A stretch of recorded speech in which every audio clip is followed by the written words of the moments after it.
I'm here with Borjana. Maybe you can introduce yourself and tell us what you do. Yes, so my name is Borjana Bogatinoska, and at the moment I'm a postdoctoral researcher at University of Twente, and my background is in civil engineering, specifically water engineering and management. And I did my PhD. I just finished it in December, and that was more on the topic on nature-based solutions for climate adaptation. So, and now I'm also kind of in a similar direction here in Twente. Mhm. Do you have a specific project that you're currently working on, or projects that you were working on that you would like to share with us? Yes, so in my PhD, I worked on two super interesting projects. One was called Co-Adapt, Climate Adaptation through Co-Creation, and it was an Interact 2Cs project, so European Commission funding. And the other one was called Horizon. It was called Eiffel.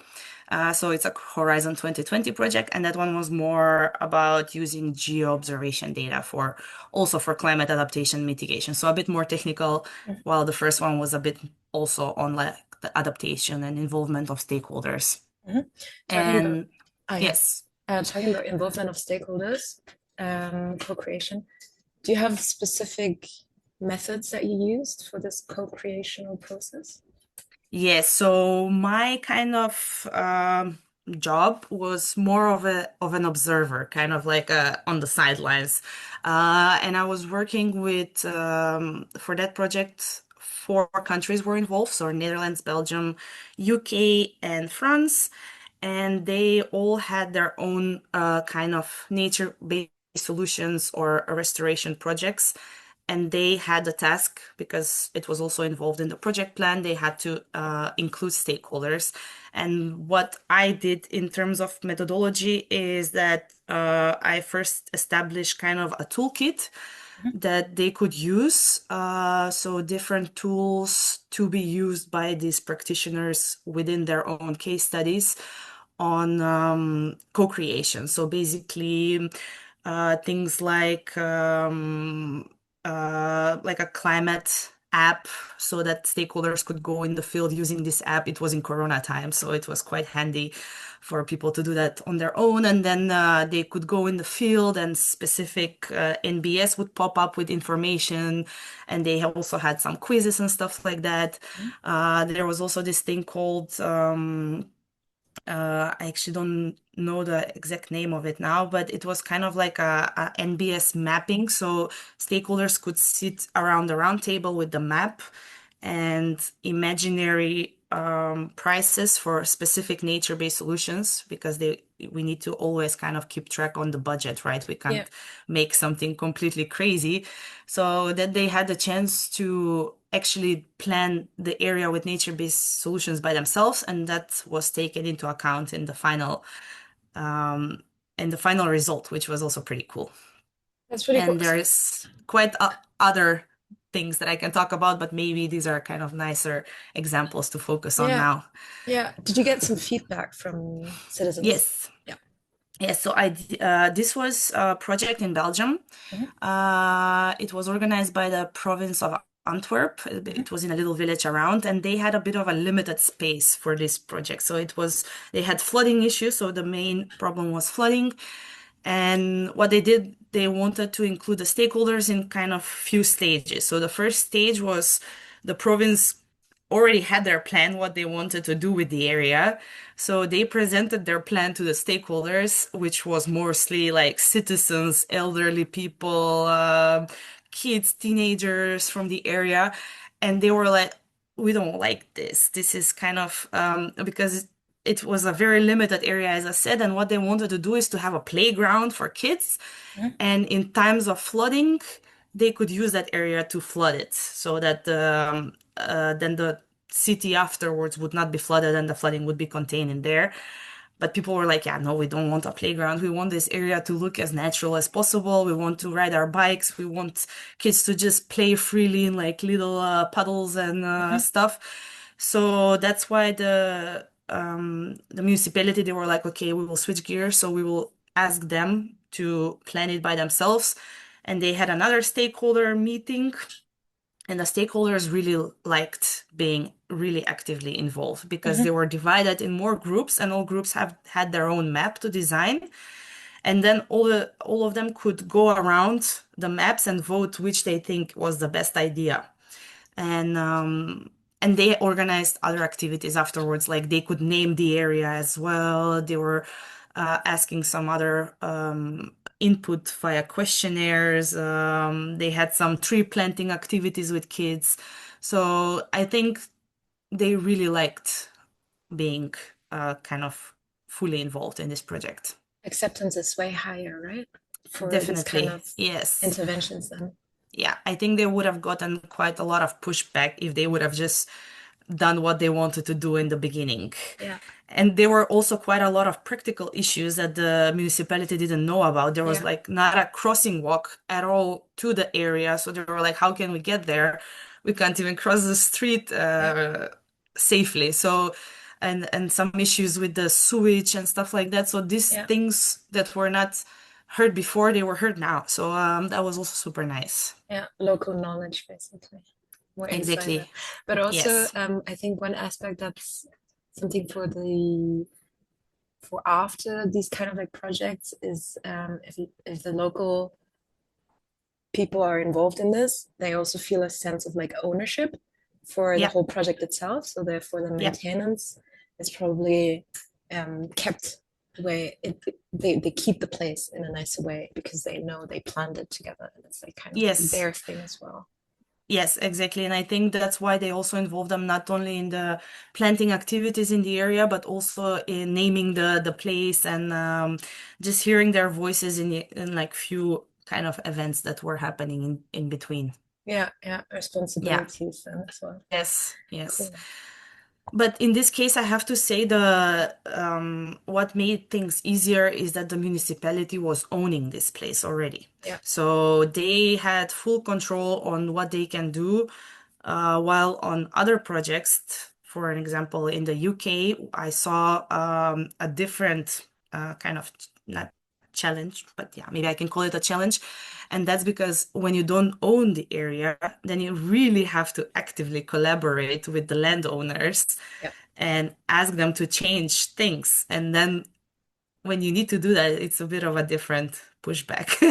That's very interesting. So the project itself was with like four countries were collaborating in this project, and then in each country you were doing Yeah. co-creational activities. Yes, so they were doing co-creational activities and they were involved in implementing the nature-based solutions. Mm. And every 6 months, all of these practitioners for four countries, they also met with each other so they can kind of exchange experiences. And I was also actively involved in organizing this knowledge exchange activities between the practitioners. So to see how they can also learn from each other and how they can help, it can help implement that what they learned in within their own projects. So did you see some transferable? I mean, I guess now you just mentioned the land. Who owns the land is probably one main challenge. That's always it's always going to be Mhm. there. Whoever owns it has more of like the right to decide what will happen. And I think especially with like implementing nature-based solutions, you might need more space or space that is used for a different purpose, and you want to Yes. recreate it to something else. And if Yeah. the landowner is doing agriculture in that land, it's difficult to explain to the person that this land is now being used for flood retention or Exactly. yeah. Yeah.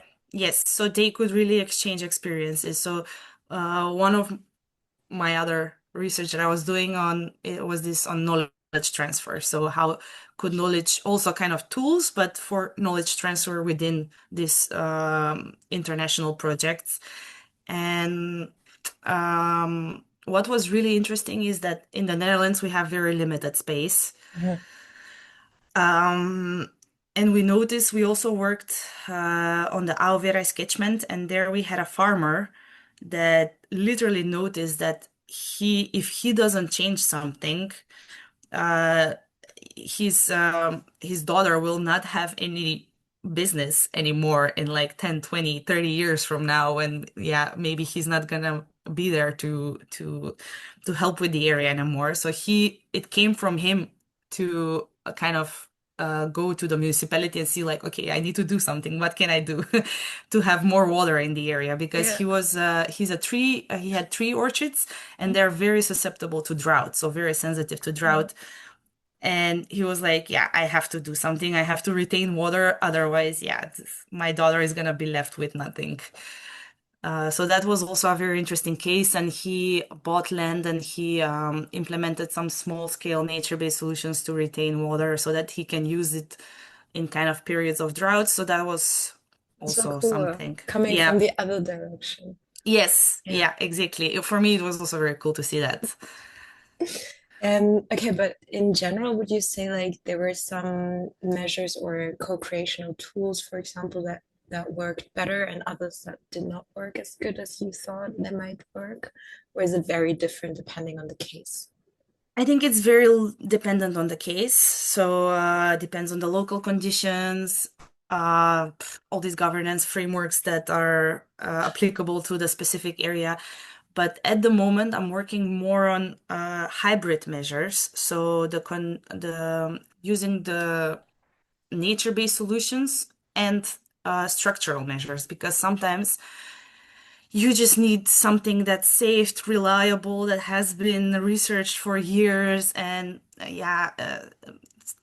that's kind of a structural measure, and we cannot completely scrape them off Mhm, because, as I said, they're reliable, they're inflexible, so they don't change. That's kind of their downside, and they're costly.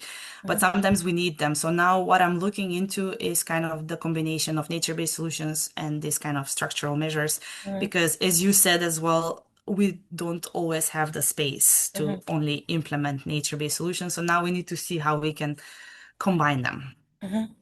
Is there the whole discussion of like how much can you still call it nature-based if you combine it, and what's the sweet spot of like now it's still we can still call this nature-based and now this is actually more like gray infrastructure Yes, with a tiny bit of nature-based solution. kind of greenwashing for for flood risk management. Yeah, definitely. And that's exactly what I'm working on now, developing a specific criteria on what a hybrid measure is. So not just having a dike and putting a few Uh, flowers on it. I don't think that would be a hybrid approach, but really with thinking the idea, okay, this is a hybrid approach, we need to do this, implement it as hybrid, then that's something I'm working on now. So I'm doing a very big literature analysis and looking into criteria for hybrid measures, but yeah. also performance indicators. Mhm,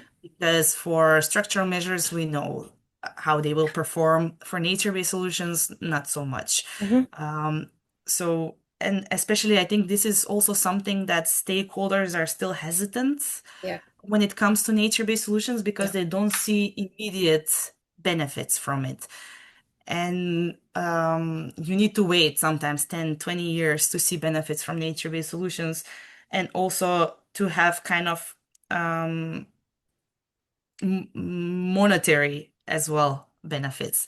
Yeah. So that's something to be researched yet. Yeah. I It's don't have tricky. a direct answer yet. Yeah, because we also had a project and it was a lot about like how can we get the private sector to invest more into nature-based solutions.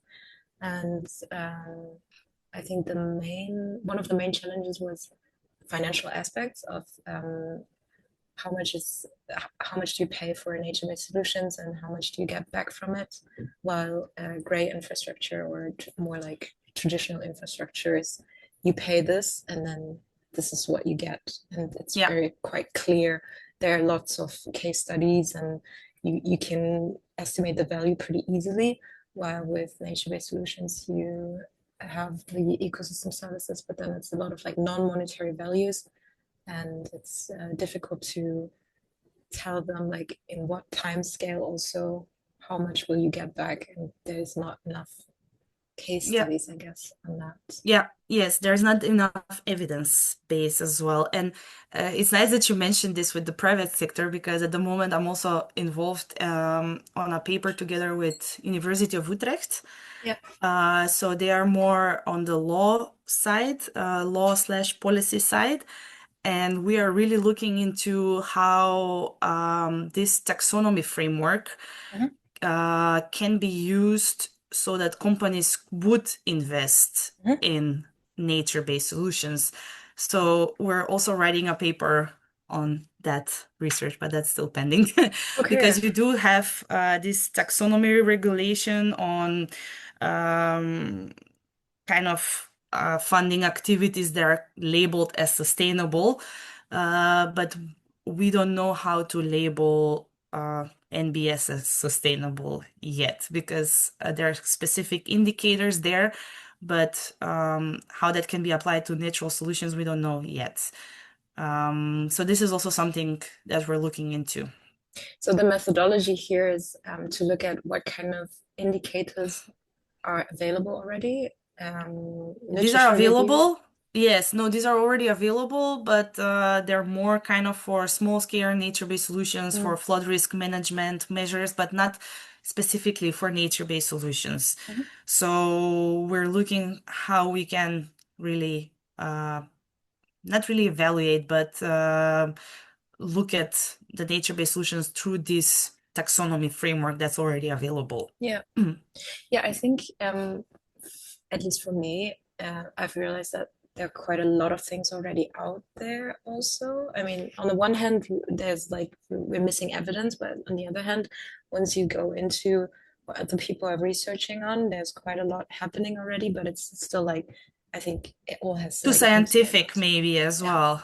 Yeah, Yeah. yes, yeah, I Um, agree. yeah. Okay. Maybe now like getting out of this whole like project perspective and rather to you now. Um, if someone wants to implement a nature-based solution project, for example, what would you recommend them from your perspective? Like, what's something that you would tell them? If there's anything that you would want to recommend? Considering they already have the funding, right? Or is that also a challenge? We can Okay. also talk about the funding first.